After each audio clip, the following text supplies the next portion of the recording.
नमस्कार, मी sports nutritionist दिव्या सांगलीकर.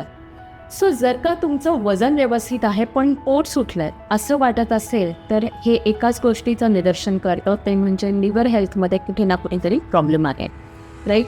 जर का आपल्याला फॅटी लिव्हर असेल किंवा लिव्हरमध्ये फॅट डिपॉझिट झालेलं असेल तर त्यामुळे पोट सुटणे आणि वजन जरी खूप जास्त म्हणजे अगदी ओबेसिटीकडे नाही आहात, थोडंफार जास्त आहे पण पोट सुटलेलं आहे, तर हे फॅटी लिव्हरचा एक साईन आहे.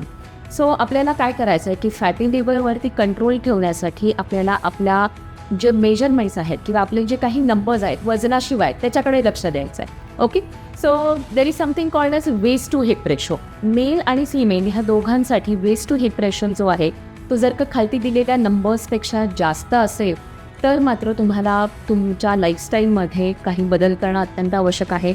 जरी तुमचं वजन व्यवस्थित असलं तरी एक्सरसाइज करणं, हेल्दी खाणे हे अत्यंत आवश्यक आहे. So waist to hip ratio मेल्सचा जर का 0.9पेक्षा जास्त असेल तर तुम्हाला लाईफस्टाईल मॉडिफाय करणं आवश्यक आहे. आणि फिमेल्स असाल, तुम्ही जर का महिला असाल तर तुमचा वेस्ट टू हिप रेशो 0.8पेक्षा कमी असणं अपेक्षित आहे. जर का 0.8पेक्षा जास्त असेल तर मात्र आपल्याला प्रॉब्लेम आहे. सो खाली कमेंटमध्ये तुम्हीसुद्धा तुमचा waist to hip ratio check करा, मेजर करा आणि कमेंटमध्ये लिहून कळवा की तुमचा वेस्ट टू हिप रेशो काय आहे. धन्यवाद.